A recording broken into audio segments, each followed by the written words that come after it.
It might sound repetitive to say that humanity has been no stranger to suffering, but the truth is, pain seems to be deeply woven into the fabric of life itself. What sets us apart from other animals, however, is that much of our suffering stems not just from nature, but from our own remarkable, and sometimes dangerous, creativity. This legacy of pain isn't unique to modern humans. In fact, it stretches back across the entire Homo lineage.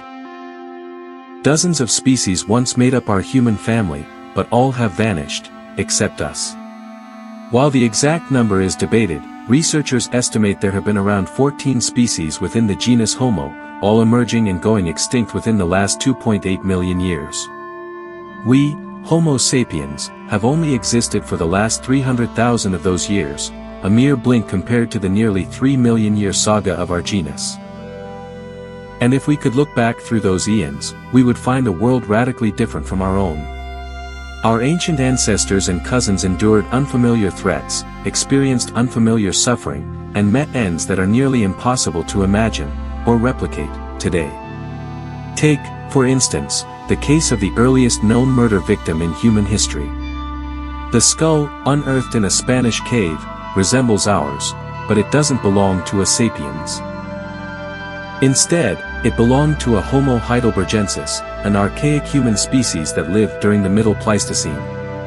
This unfortunate individual suffered catastrophic trauma, 2 massive holes in the skull, with no signs of healing, indicating a sudden and violent death. At first, researchers thought a fall onto sharp rocks caused the injuries. But the holes were too symmetrical, and no local animals from that era inflicted wounds like these. What did? Tools, specifically, stone axes. The damage was consistent with blows from such implements, leading scientists to conclude that this person was deliberately killed by another human. Dated to around 430,000 years ago, this grisly event is now considered the oldest recorded homicide in history, a stark reminder that violence predates Homo sapiens. And this individual wasn't alone. The cave contained remains of dozens of other Homo specimens, many also showing signs of trauma. Some anthropologists believe this cave may represent one of the oldest designated burial sites, where the dead, whether victims of violence or not, were placed together. That murder was brutal. But what happened to another ancient human, nicknamed OH7, was perhaps even worse. OH7 was a member of Homo habilis, one of the earliest and smallest human species, barely 1.2 meters tall. Life for this fragile hominin was already harsh, but death was unimaginably cruel.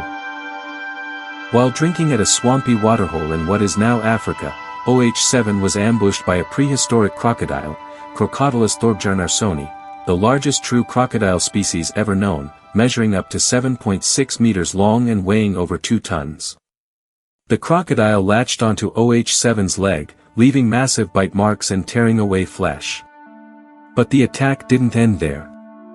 As OH7 tried to escape or turned to defend himself, another predator attacked, this time from behind. A large feline, possibly a leopard or close relative, pounced, digging its claws into OH7's head. Deep grooves in the skull's parietal bones matched modern-day injuries inflicted by big cats. Since neither the head nor leg wounds showed healing, the attacks were likely fatal, and possibly simultaneous. Even today, crocodiles and big cats are known to fight over prey. Back then, however, these encounters involved giant, now extinct versions of those predators, making OH7's death a tragic and unique double mauling. But not all prehistoric deaths were violent.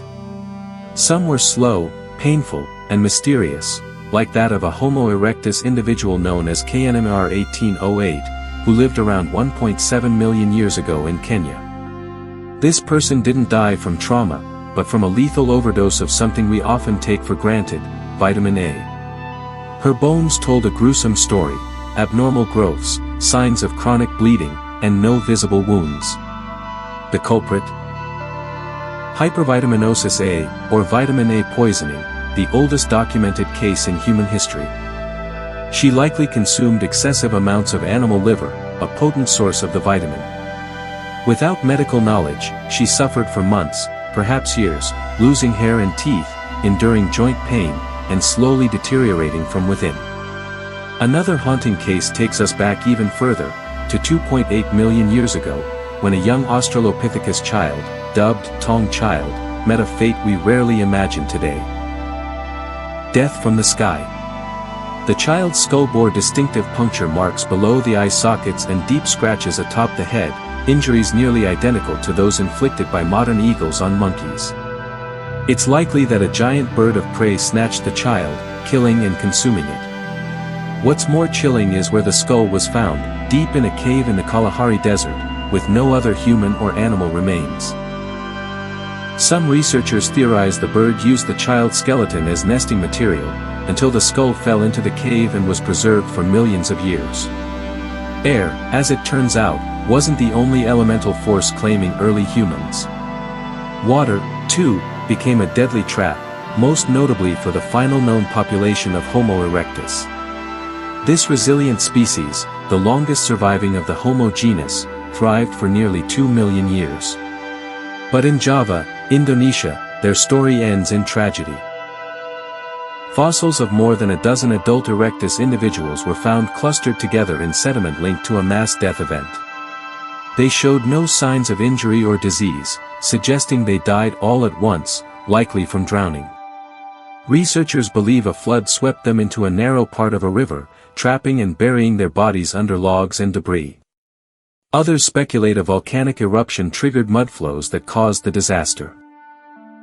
Either way, this mass grave may be one of the only known fossil records of a prehistoric extinction event in real time. Ultimately, however, the erectus didn't disappear solely because of floods or eruptions. Their decline coincided with environmental changes, as their forest habitats in Java transformed into dense tropical jungles, ecosystems they may not have been able to adapt to. It's possible more recent erectus fossils remain undiscovered, but for now, this marks the last known chapter in their long story, tragic, yet strangely poetic. But not all prehistoric deaths had a shred of poetry. Some were just raw savagery, like those inflicted by Pachycracuta, an extinct hyena species that once terrorized ancient China. At the site of Peking Man, more than 28 Homo erectus individuals were found, many with horrifying injuries. Roughly 2/3 had bite marks attributed to these giant hyenas, which could weigh over 150 kilograms and crush bones with monstrous force. Skulls were smashed, limbs pulverized, all suggesting that these early humans were not just hunted, but devoured. Initially, the cave was thought to be a human dwelling, and the injuries attributed to cannibalism. But after analyzing both human and animal remains, researchers realized the cave was likely a hyena den. One that Homo erectus may have used later, leaving behind their tools. It's a grim reminder that even skilled hunters like erectus weren't always at the top of the food chain. In Pleistocene Asia, that title belonged to the hyena.